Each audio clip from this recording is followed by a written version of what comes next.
புரட்சித் தலைவர் எம்ஜிஆர் அவர்களை பற்றி சத்யா ஸ்டுடியோ பத்மநாபன் அவர்கள் கூறியதை தற்பொழுது காண்போம்.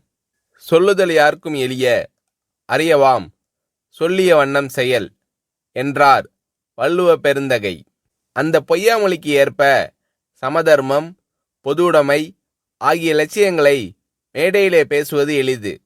கடை தேங்காயை எடுத்து வழிப்பிள்ளையாருக்கு உடைப்பது போல் யாருடைய சொத்தையோ எடுத்து சொக்கனுக்கும் ஏழை குப்பனுக்கும் பகிர்ந்தளிக்கும்படி மேடை புரட்சி செய்வது அதைவிட எளிது.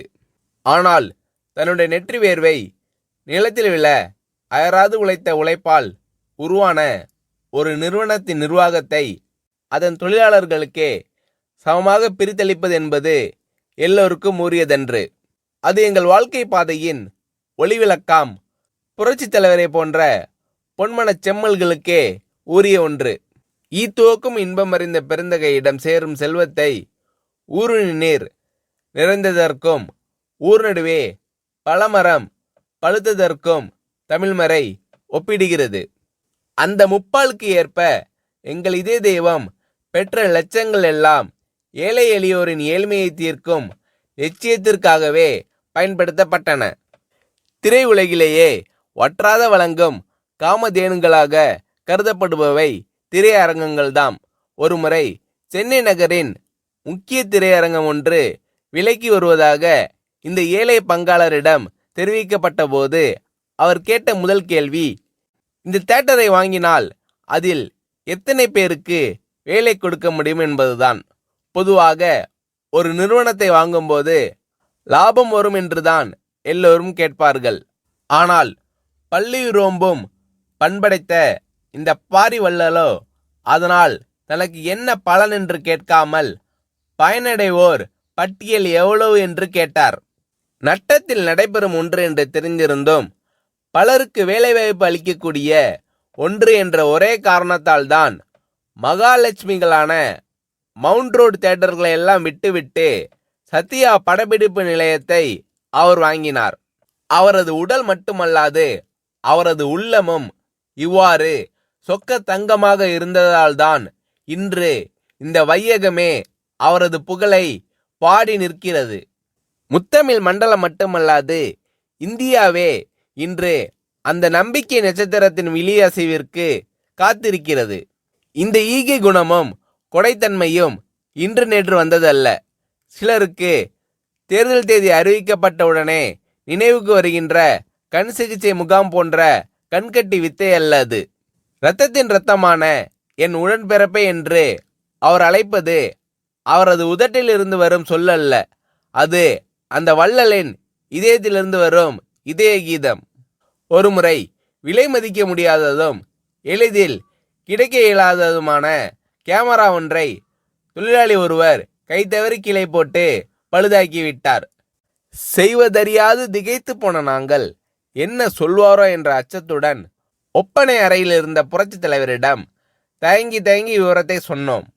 ஆனால் அந்த தனிப்பிறவியோ பல லட்சம் விலை மதிப்புடைய கேமரா பழுதடைந்து விட்டதே என்று பதறவில்லை, உடைத்தவர் மீது சீரவில்லை. அதற்கு மாறாக அந்த தொழிலாளியை அழைத்து உனக்கு அடி எதுவும் படவில்லையே என்று தாயன்போடு விசாரித்தார். பயப்படாதே, ரிப்பேர் செய்து கொள்ளலாம் என்று சிரித்த முகத்தோடு தட்டி கொடுத்து அனுப்பினார்.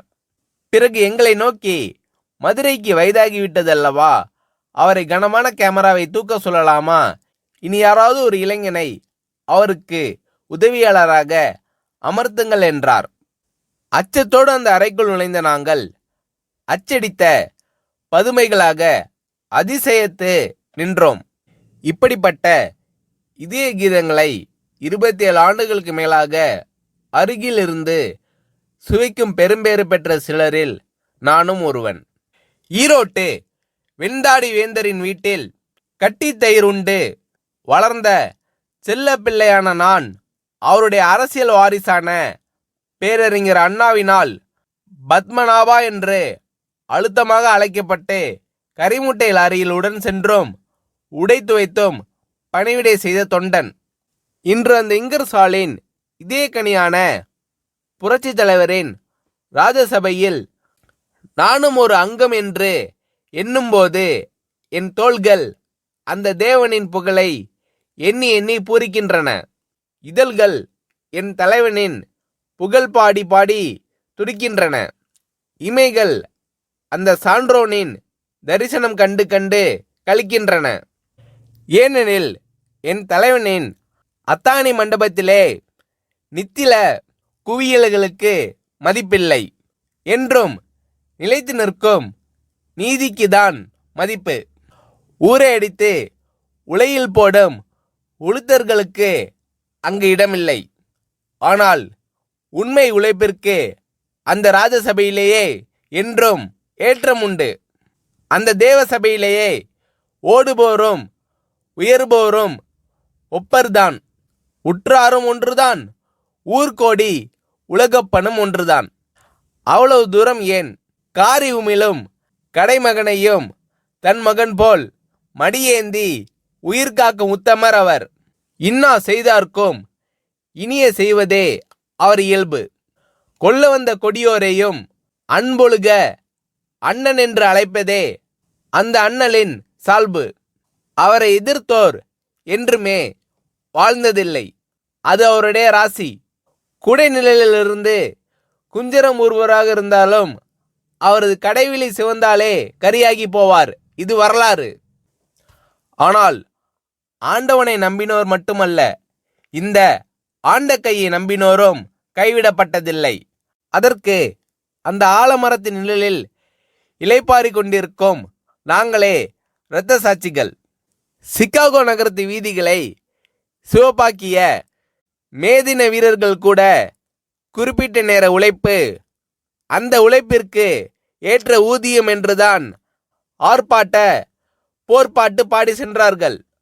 ஆனால் புரட்சி தலைவரோ அதனினும் ஒரு படி மேலே சென்று உழைப்பிற்கு ஏற்ற ஊதியம் பெறுவதை விட எங்களை அந்த நிறுவனத்தை நிர்வகிக்கும் பங்குதாரர்களாகவே ஆக்கியிருக்கிறார்.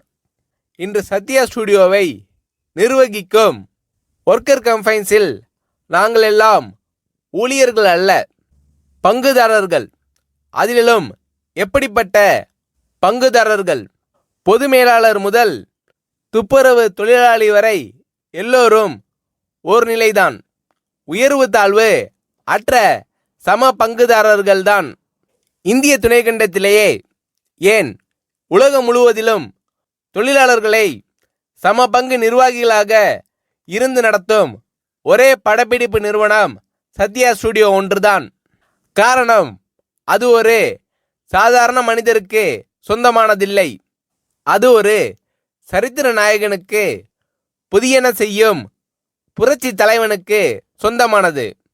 பகுத்துண்டு பல்லுயிர் ஓம்புவதை நூலோர் தொகுத்தோற்றுள் எல்லாம் தலை என்று கூறும் குரல் நெறி தெரிந்த ஒரு குமணனுடையது.